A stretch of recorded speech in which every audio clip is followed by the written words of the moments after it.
నమస్తే ఈరోజు బెండకాయ కూర, బెండకాయ విత్ టమాటా కర్రీ ఎలా చేద్దామో చూద్దాము. నేను ఎలా చేస్తానో చూపిస్తున్నాను.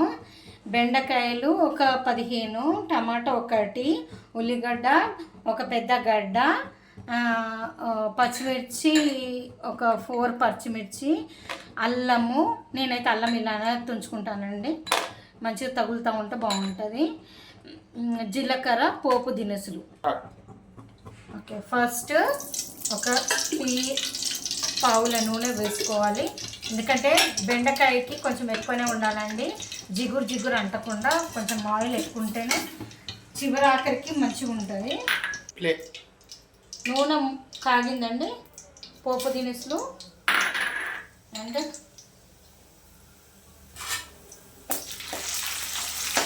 ఉల్లిగడ్డ,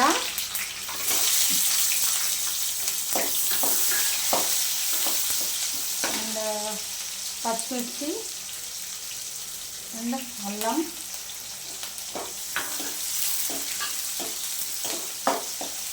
టమాటా,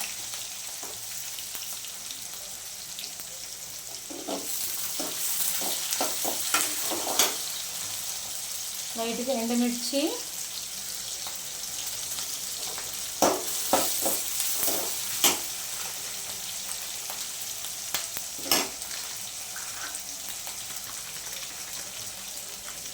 నేను పసుపు కొంచెం ఎక్కువనే వాడతామండి, ఎవరు తగ్గట్టు వాళ్ళు వేసుకో. 1 స్పూను పసుపు,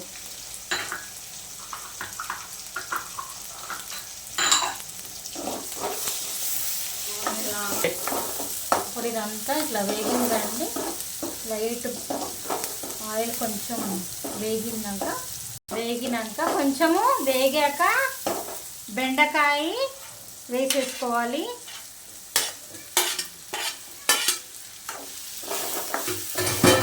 బెండకాయ వేసేసుకొని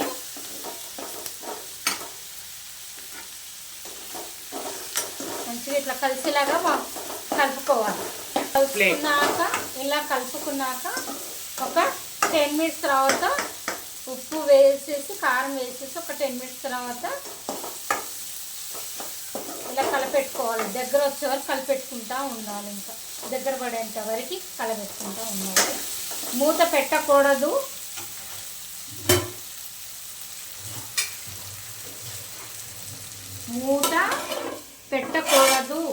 పెట్టకూడదు, బెండకాయకి మూత పెట్టకూడదు. రైట్, ఇప్పుడు ఒక 10 మినిట్స్ తర్వాత మళ్ళీ చూపిస్తానండి. 10 మినిట్స్ తర్వాత అండి ఇలా ఉంటుంది. ఇప్పుడు ఉప్పు కారం వేసుకోవాలి. ఉప్పు ఒక 2 స్పూన్స్ వేస్తానండి, కారం ఒక 1.5 స్పూన్ వేస్తానండి. నేను మా పిల్లలు బాగానే తింటారు కారం. ఇంకా ఇది సిమ్ చేసేసుకోవాలి. ఇప్పుడు ఎవ్రీ 2 మినిట్స్ కోసం ఇలా కలబెడతా ఉంటే మీకు నూనె వదిలిపోతుంటుందండి. అప్పుడు బంద్ చేసేసి కొత్తిమీర వేసుకోవాలి. మా దగ్గర కొత్తిమీర లేదండి, ఇప్పుడైతే కొత్తిమీర షార్టేజ్ ఉంది అని చెప్తున్నాను. కొత్తిమీర వేసుకుంటే బాగుంటుంది. ఓకే, మళ్ళీ ఒక 5 మినిట్స్ తర్వాత మళ్ళీ చూపిస్తాను. మొత్తం అయినాక చూపిస్తాను ఎట్లా అవుతుందని. ఇప్పుడే మీకు తెలిసిపోయి ఉంటుంది ఎలా అవుతుంది అనేది. ఇంకొంచెం నూనె విడాలి. చూడండి ఇలా అయిపోయింది.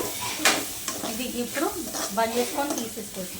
మిగతా బయటకు కూర అయిపోయిందండి. ఇప్పుడు మనం దించేసుకొని వేరే డిష్లో సర్వ్ చేసేసుకోవచ్చు. చూడండి మనకు అయినట్టు ఎలా తెలుస్తుంటే బెండకాయ గింజలని బయటికి వచ్చేస్తాం, బెండకాయ లోపల విత్తనాల వల్ల బయటికి వచ్చేస్తాం. అప్పుడు మనకి కూర అయినట్టు. ఓకేనా? సో సక్సెస్ఫుల్లీ అయిపోయిందండి. వేరే డిష్లోకి మార్చేసుకుంటే ఇది రోటీలోకి అన్నంలోకి బాగుంటుందండి. ఓకే అండి, నెక్స్ట్ డిష్తో మళ్ళీ కలుద్దాం. ఓకే అండి, ఫైనల్గా డిష్లో సర్వ్ చేశానండి. ఇందులో సర్వ్ చేసేసాను. ఇలా ఉంటుందండి. ఇది రోటీలోకి అన్నంలోకి బాగుంటుంది. ఓకే, సో ఇదండి. మీకు నచ్చినట్టయితే ఎట్లయినా నచ్చుతుంది. నాకు లైక్ కొట్టి షేర్ చేసి సబ్స్క్రైబ్ చేసుకోండి నా ఛానల్ని. Thank you.